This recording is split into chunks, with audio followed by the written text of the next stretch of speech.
we go. And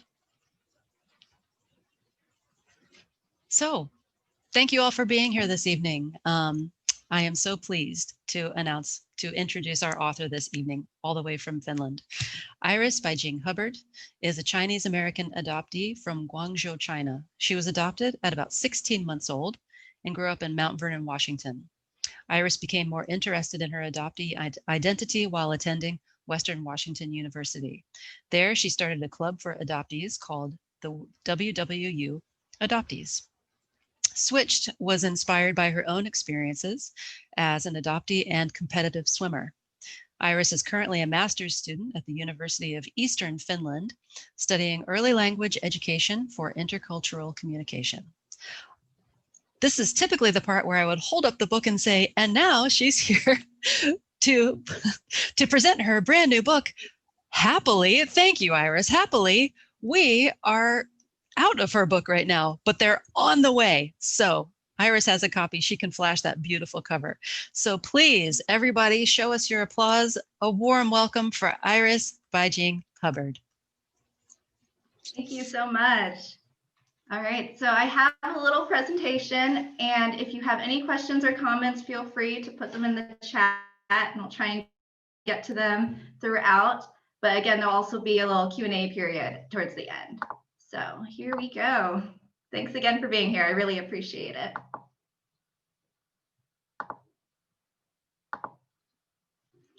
Okay, so here we have, I just put the picture of the book cover, and then I recently celebrated my birthday here in Finland, so that's the other picture.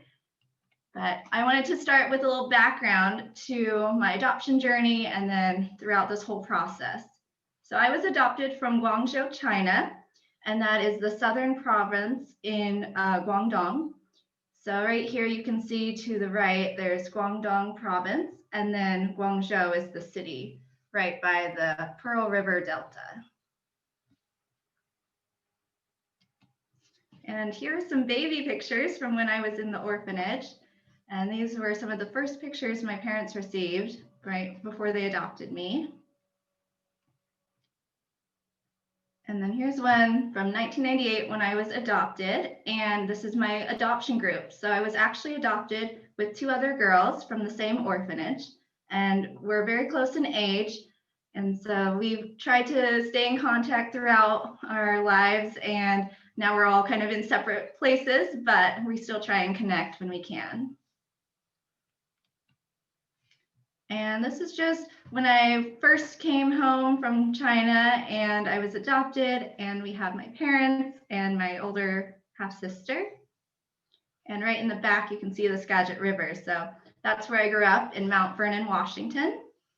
And then for the story itself, the inspiration mainly came from my adoptee project at Western Washington University. It was through the honors program that I was able to write a children's book based on my experiences and just kind of an autobiography of my whole life. And then from that, I realized there was more to the story that I wanted to tell, and maybe for an older audience.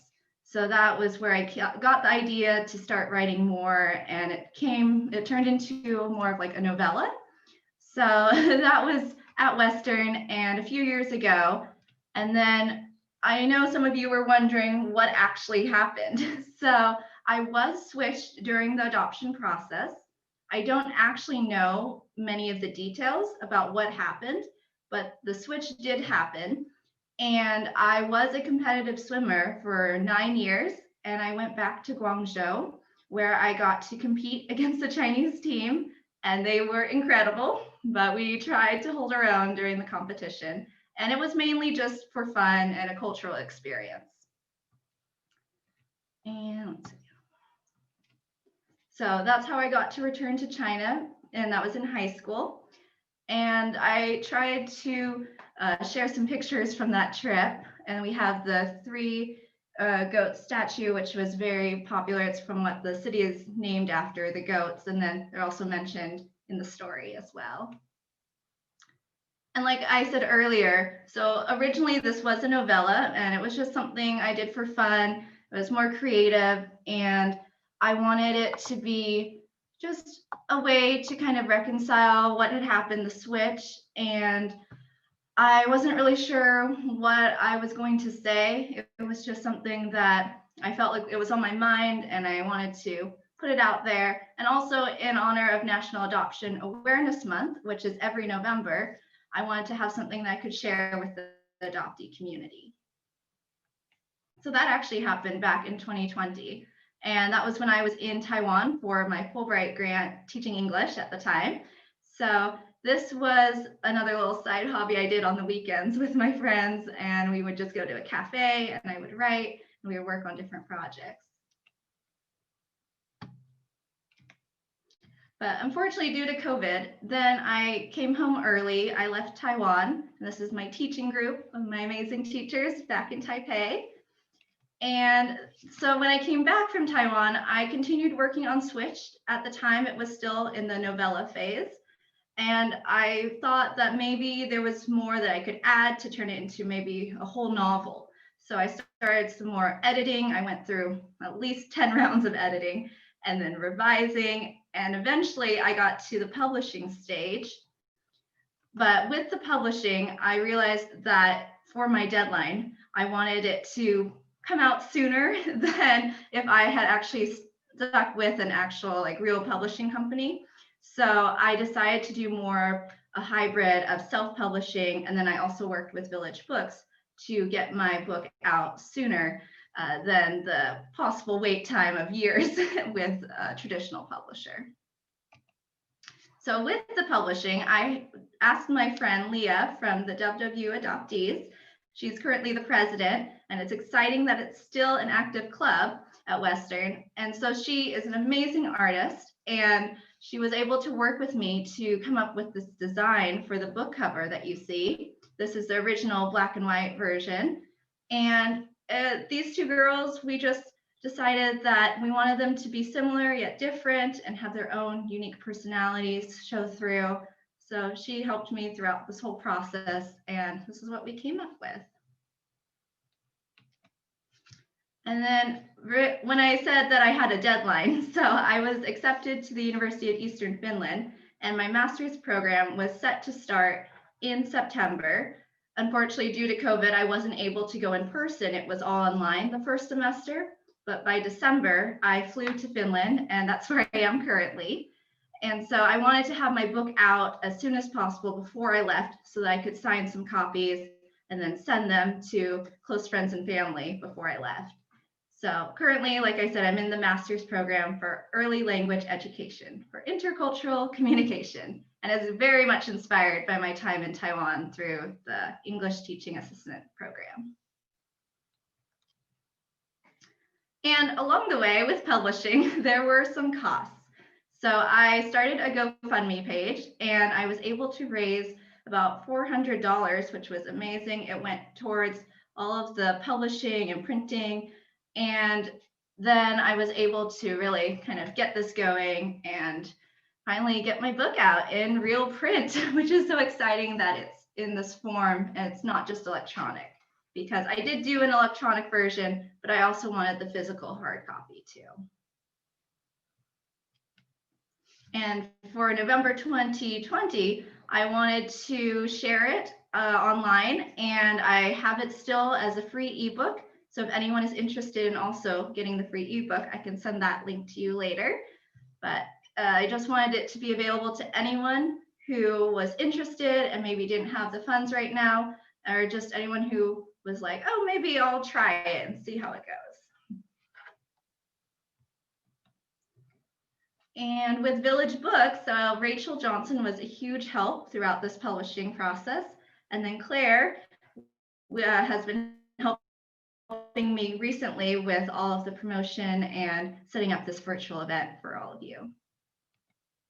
This is kind of the timeline. So now in December, that's when it first appeared on the shelves at Village Books.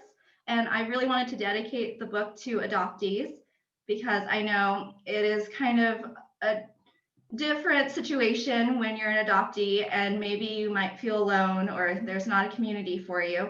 So I wanted to make sure that if any adoptee were to pick this up, they would know that they are part of a larger community.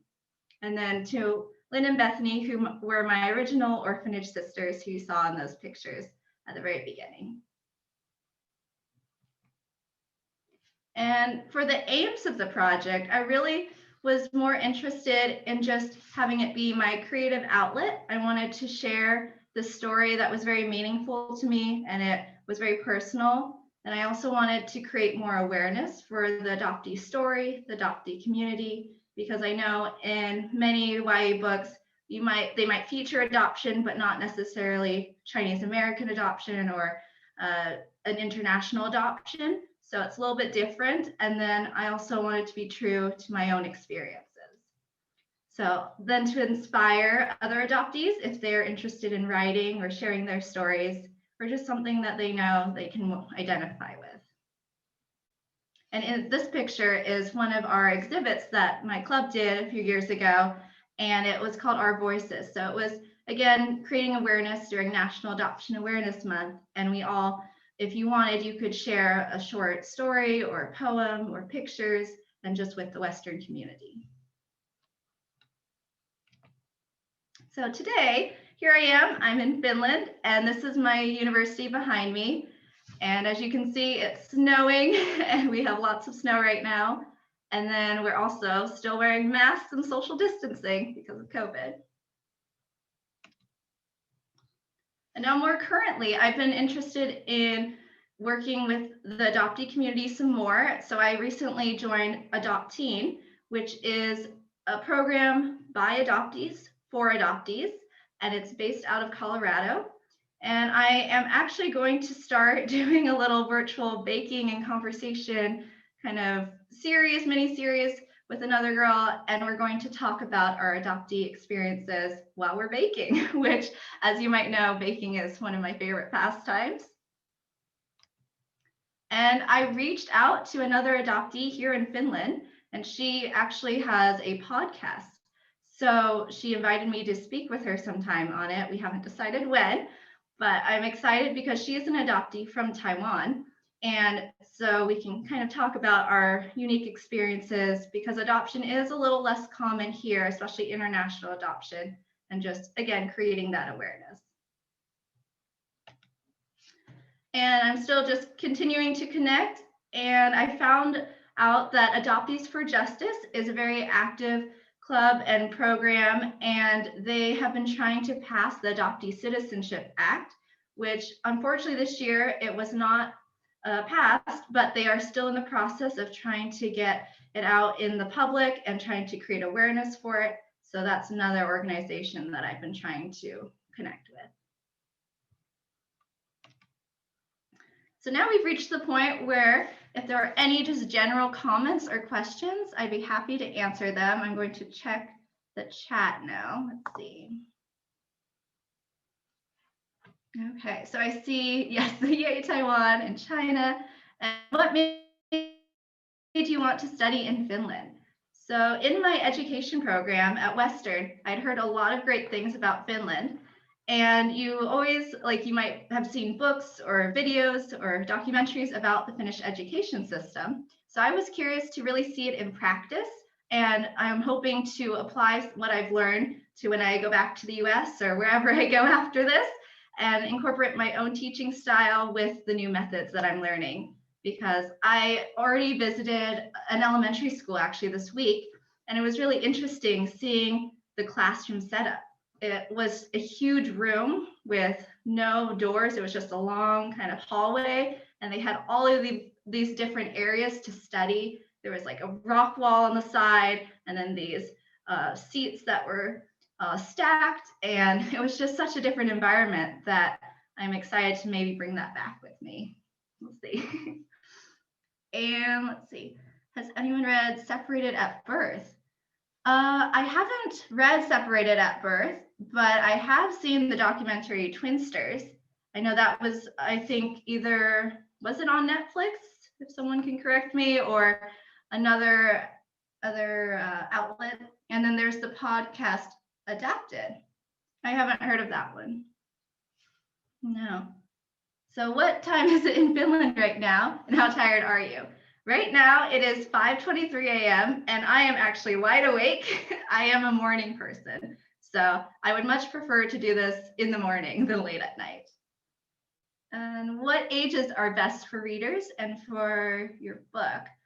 I would say it's meant for upper middle grade to young YA. So I was thinking maybe like 12 to 15 or 16.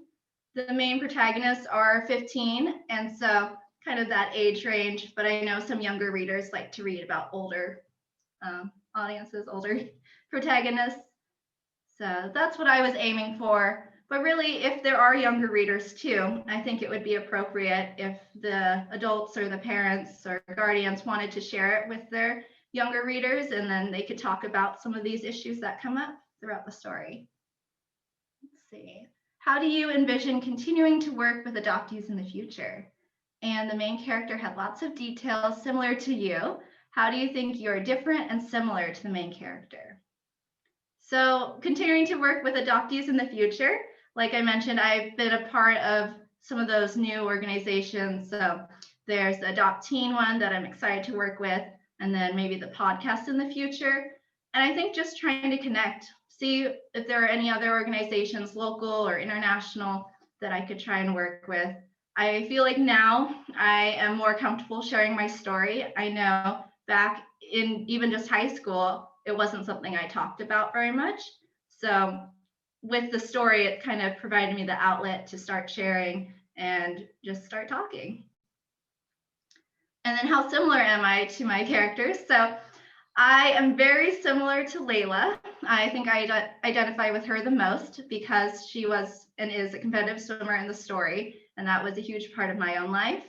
And then I think the differences kind of stop where it's more into like the personal details, where she has a younger sister, and then she works with Huiyin to try and help her and her journey. So Huiyin is totally fictional. I don't know anyone like her, but she was inspired by what might have happened to the other girl that I don't know who I was switched with.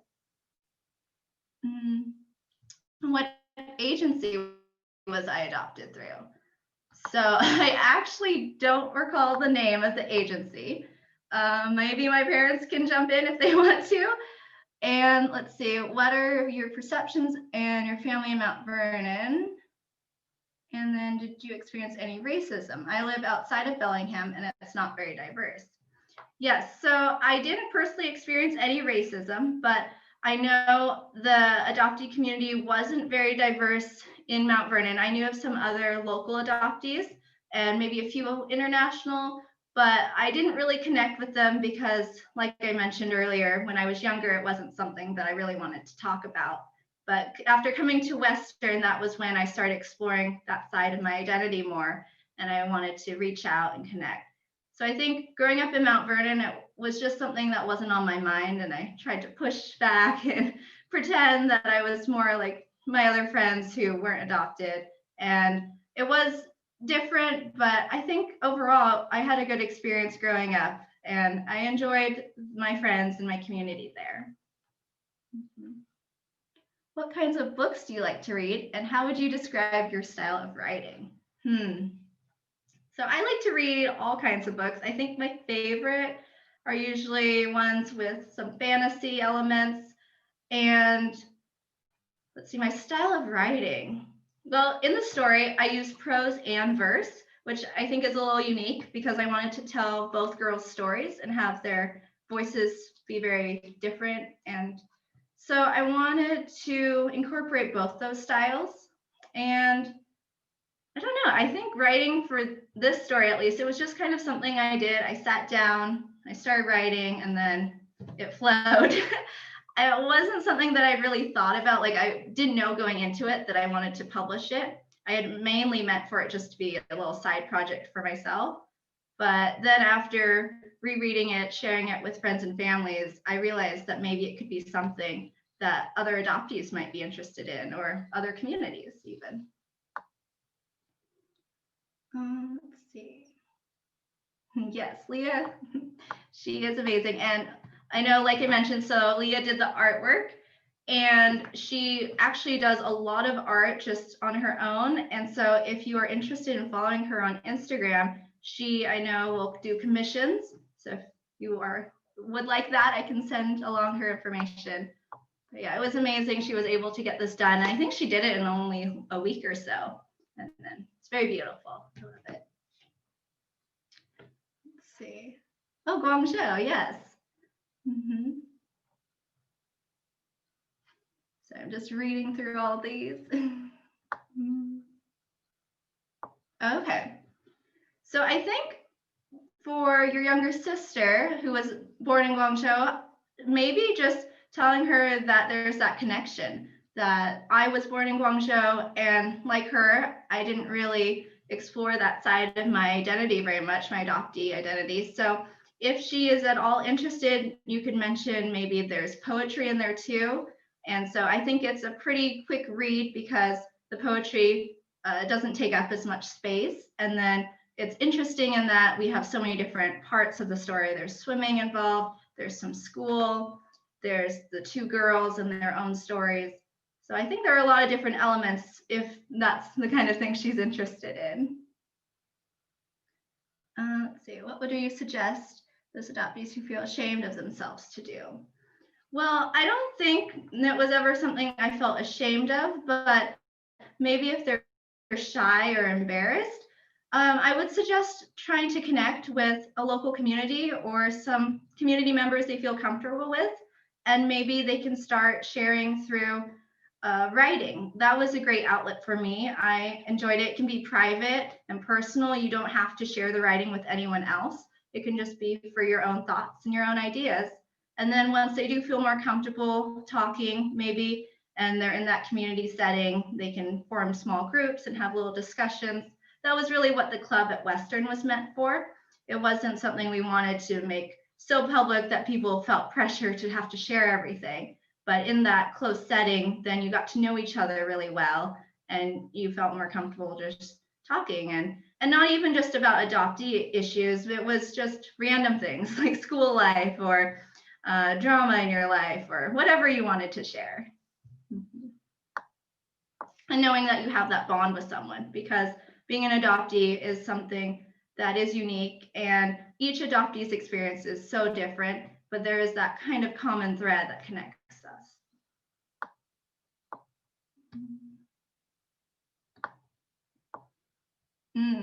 Yeah, so why did I choose to write a fictional novel instead of a memoir? And so for that question, I think, like I mentioned, I like fantasy and fiction. So that was something that I was just drawn to. And I don't know, I did kind of write a memoir with the children's book, An Adoptee's Journey, and that was through my honors project.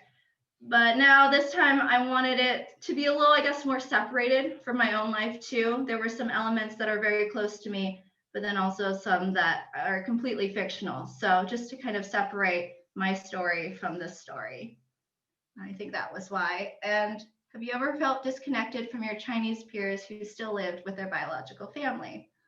And in what ways have you found connection to your Chinese heritage? Yeah, that's a great question. So I did feel a little disconnected, I think, when I was younger. Although I learned Chinese, I went to a Chinese school.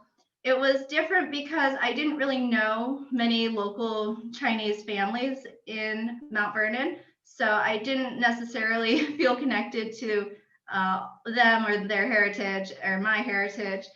So I think going back in high school for the swimming, that was when I got to really experience China again, because when I was adopted so young, I didn't really remember anything.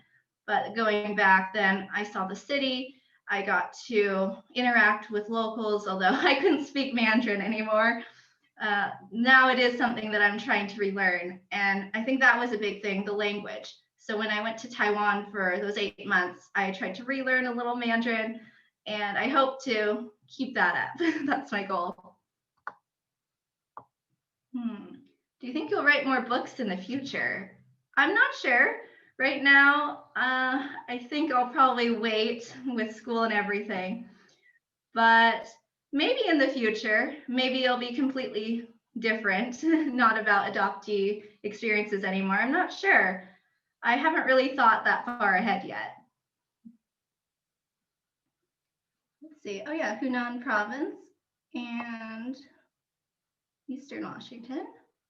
Oh, that's great. Yes, from Western.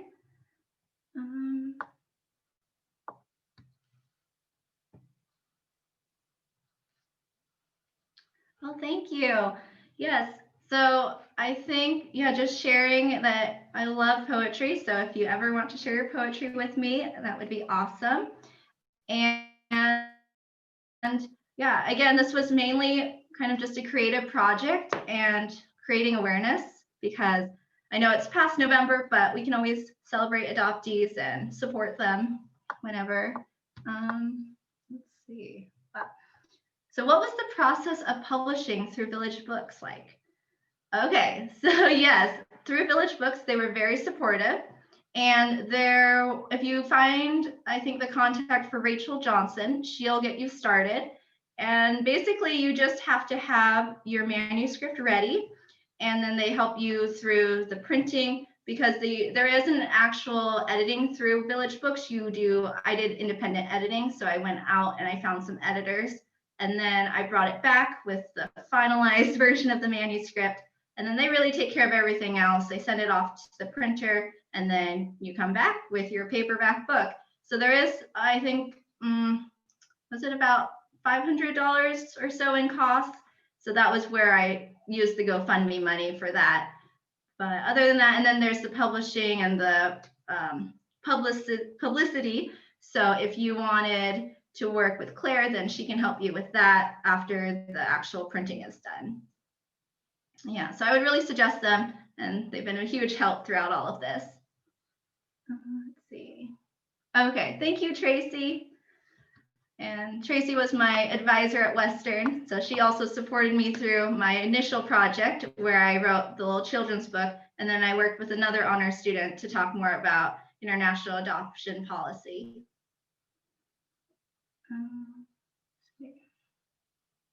Oh, yes. So Anna, I think if you find, or if you Google the WWU Adoptees, they have a Facebook page, so you can connect on there. And then I know they'd love to have you. I think all their meetings are virtual, so you could tune in whenever. And yeah, so it should be pretty accessible, I think. If there are any questions, you can reach out to me again and I can set you up. I know Leah is still the president for now, I think this year, rest of this year. Oh yeah, there's the club page too. Perfect. Thank you, Kristen. So I'm glad that you're all here, and I know some of you have had a chance to read it, and maybe some are still waiting for it to come. Hopefully it comes soon. But if there are any general questions, I'm trying not to give away too many spoilers, but if there are any questions about the book that you've read so far or you want to talk about, feel free to let me know. Oh yeah, and there's the publishing page.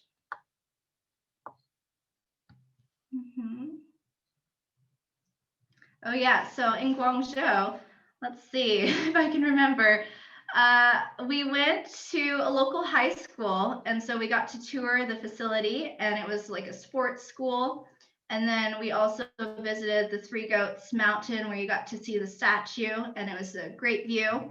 And then they have the, let's see what else. Oh yeah, I mentioned in the book, there's a little, like, I can't think of the name right now, but you can take like the lift up to the top of the mountain, Baijing Mountain, which is White Cloud Mountain, and then you can see the peak, and that was really pretty. And just walking around the city, it's very modern now, so I think there's probably a lot of new structures since I last went. And then there's the river, you can go down the Pearl River, and that's very beautiful. And then of course all the lights at night, everything is colorful, and the bridges. Let's see. Yeah, so going back in high school, I think it was just a great experience being able to see where I was born and where I originally had come from, because It wasn't something that I had really thought about a lot. And it was just this coincidence through swimming that I ended up having that chance to go back. So, yes, and reconnecting. Oh, yes, Mount Baker Middle School. I went there, and that would be awesome if you wanted to donate some copies. I'm sure they would really appreciate that. And then we could share it with more students. So that's the goal, creating awareness, sharing, advocacy, anything that can help support along the way. Yes, I'm glad I didn't give any spoilers. And, oh yeah, short reading, sure. So I can start. If there are any others, oh yes, the cable car. If there are any other questions before I do a little short reading, we can do those, or I can move on. Let's see. Okay, so I'll start.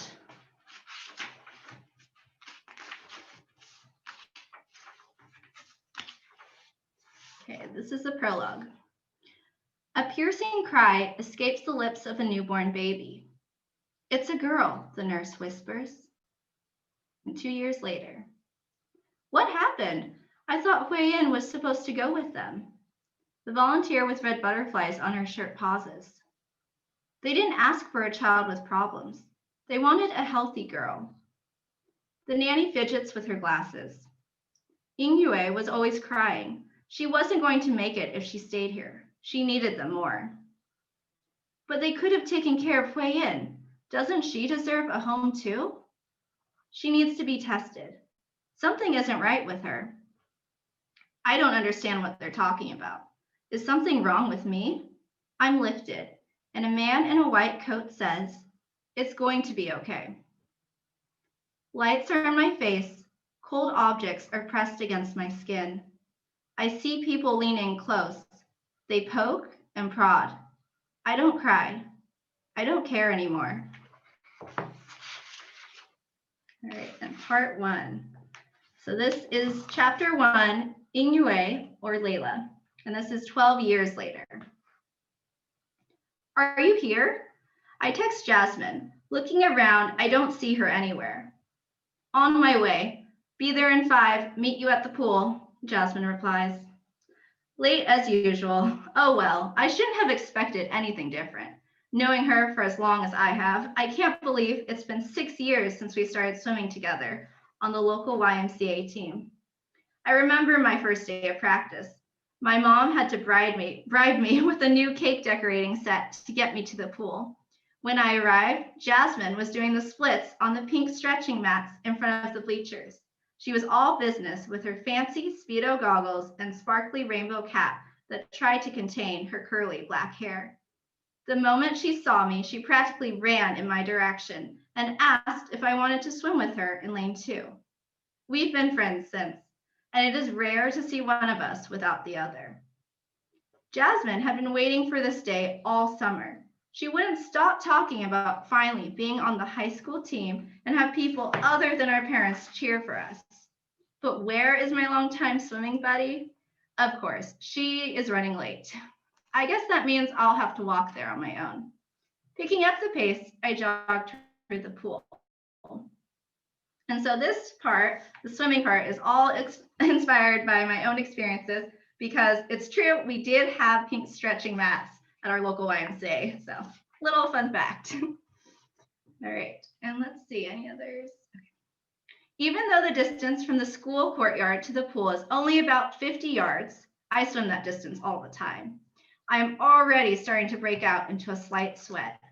Little drops of perspiration bead up on my forehead as I race with my duffel bag full of swim gear. The beating sun overhead feels unusually warm on this late September afternoon. I make it to the pool just as the coach is gathering everyone together. Welcome to the high school swim team. For those of you I haven't met yet, I'm Charlie Garrett. You can call me Coach Garrett, but most people just call me Coach. I'm excited to be working with you. Let's meet our team captains, and then we'll do an icebreaker in the water. All right, so I'm not sure, do you want me to continue or are there any other questions? You can pause there. No? All right, I'll do a little more then. Let's see. Hi, everyone. I'm Olivia. Olivia looks to be nearly 6 feet tall with broad swimmer's shoulders and long legs. She is thin but muscular and could easily pass for a basketball player. I wouldn't be surprised if she played other sports. And I'm Lacey. Lacey is much shorter standing up there next to Olivia, but I suppose she is probably average in height, maybe 5'3" or 5'4", which is much closer to my own height. Wavy chestnut hair frames her face. Despite the distance, I can feel her bubbly energy and outward friendliness. We're looking forward to a great season and can't wait to know you better, Lacey says. If you have any questions about being on the team, you can ask us or the other returners, Olivia adds. She already appears to be bored with this whole introduction. Thanks, Olivia and Lacey. Now I want everyone to find a partner. Find someone you don't know. Let's break some ice. Coach Garrett chuckles to himself. Oh, here we go. A coach who's trying to be funny. I wonder how long this will last. Jasmine snuck in during the introductions, and she waves to me from across the semicircle of swimmers that had formed. She is already paired up with someone I don't know. Now it's my turn to find a partner. I'm not sure how to approach the other girls, but Olivia spots me. Hey, you're Leila, right? I nod my head. I remember you from when I used to swim with the Y. Right. You and Lacey were both on it for a few years. I thought they looked familiar. It's coming back. Lacey and Olivia had been on the Y team when I had first joined, but they quit before they started high school. Since they were older than me, I didn't get to know them that well. All right, and I did want to go back. I'm going to pause there, and I have a few extra little tidbits if you're interested in my PowerPoint. Let me go back. So I forgot. Hold on. There we go. So I did do a DNA test. So when I was in college, I wanted to see if I could find out any more about my heritage or ancestry. So I did 2 DNA tests. I did 23andMe and Ancestry.com. And I found that 23andMe gave me a little more information about the Asian heritage that I had. So according to their records and from my DNA, they said that I was 89.3% Chinese from Guangzhou, which makes sense since that's where I was adopted from. And then I have 4.2% Chinese Thai and 2.6% Vietnamese. And then we have a little bit of Indonesian, Thai, Khmer, and Myanmar.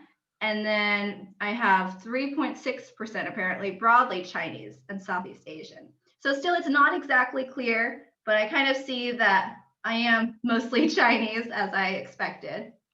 So, and then I did try and look for any distant relatives. The closest that I could find was like 3rd to 5th cousin. So not that close in relation, but it was interesting seeing that I do have some very distant relatives out there. And then I did connect with one who lives in Seattle. So she was like my 5th cousin, maybe. We're not sure if it's 100% accurate, but that was fun. Let's see. And then overcoming my fear. So this was another thing that I mentioned in the book. With Leila, she is very shy and nervous, especially around like large groups of people. So that was something that I had to overcome, and I am still working on that. But these pictures show just some examples of when I tried to push through my fears. The first one is at my high school graduation when I gave the salutatorian speech to my graduating class. And then the second one was at Western when I got to speak about my adoptee experiences and coming to Western with the Western Foundation. And then with Chinese pinyin, so that was another thing in the book. I do have the pinyin to try and help readers try and read the tones correctly. So as you can see, this is an example of the different tones. We have the flat line, which is just where it's within your own voice range. So it would be high and just kind of flat tone sounding. So in my name, the first tone is rising. So it's the second tone where I go Bai, Jing. So then that's the flat first tone. And then the third tone is where it goes down and then up. and then the fourth tone is just straight down, so very kind of short and sharp. So we have examples, hui yin, so that's 2 first tones, and then Ying Yue. So this one's a little different because we have 2 fourth tones, so it changes. Instead of, as you might predict, that it would be 2 fourth really sharp tones, the first fourth tone actually is a rising tone, so that makes it easier to say when you say the second fourth tone. So for this one, it's Ying Yue. So that's a little tricky, but I did, for some of the Chinese words, I tried to include the pinyin to help readers with that. And yeah, I do like to do the hand motions when I'm saying this. Let's see.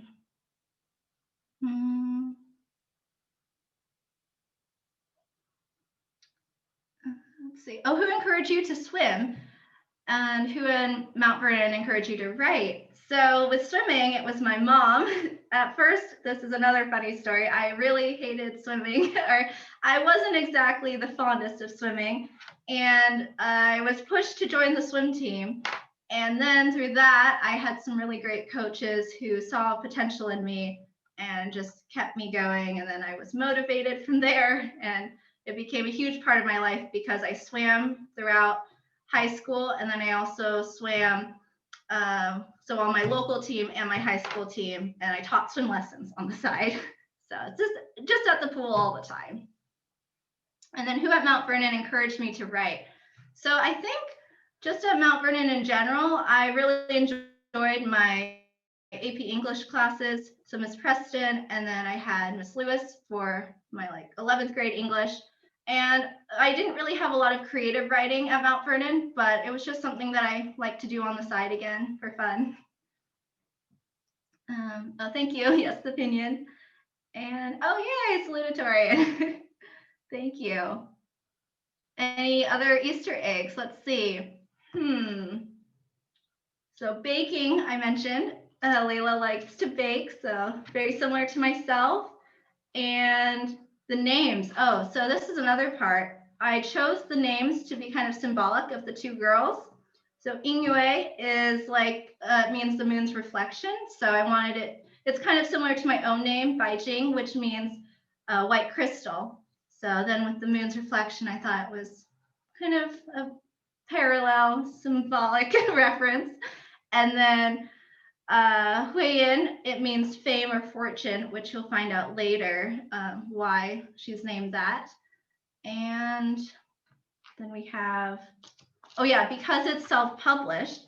So the actual publisher on here is technically me, but I wanted to have my own publishing name. So if you look, I think it's on here, or it might be online. So I call it the Three Goats Publishing, which is in reference to Guangzhou. Let's see what else. Yes, and then, oh, piano music. So music is another big theme in the story. And so I did take piano lessons throughout high school as well, and for I think 8 years.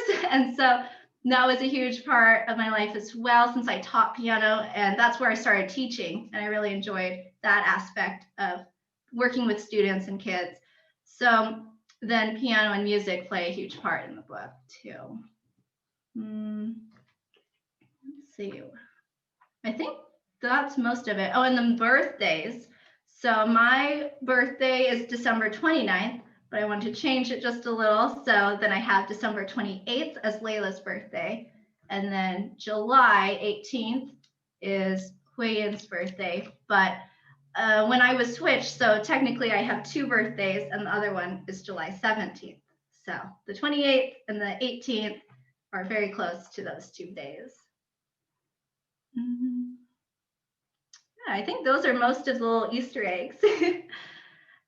Thank you again for being here and listening and sharing and asking questions. Yeah, I think that's it for me. All right, well done, Iris. Gosh, I am so impressed by your organization this evening. You have done a spot-on presentation. Thank you.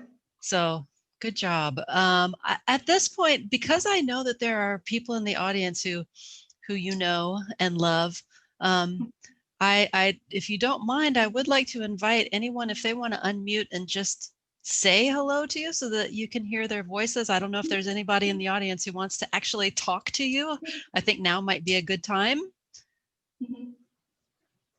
And if you have any other questions, I'll post my email address if you just want to reach out to me.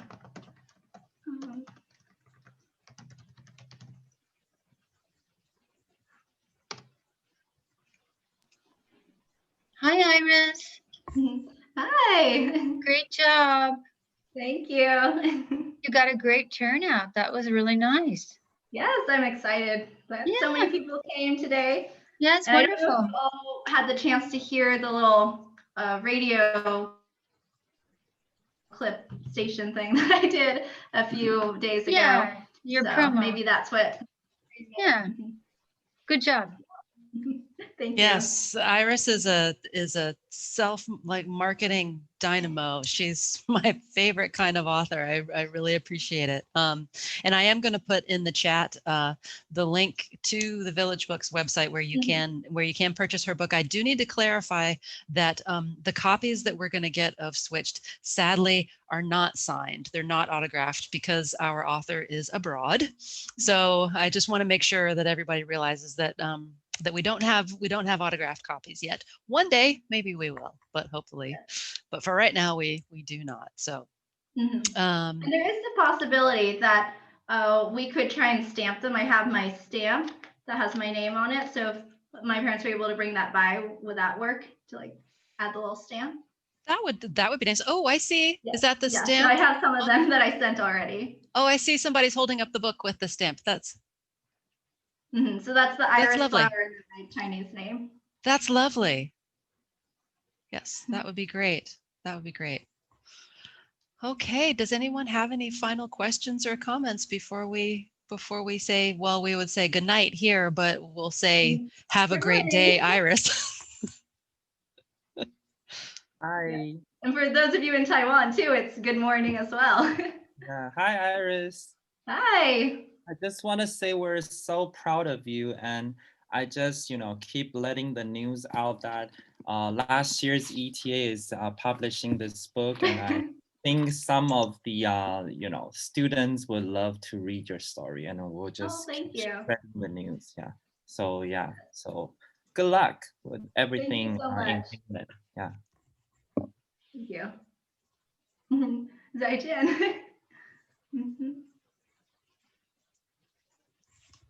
Okay.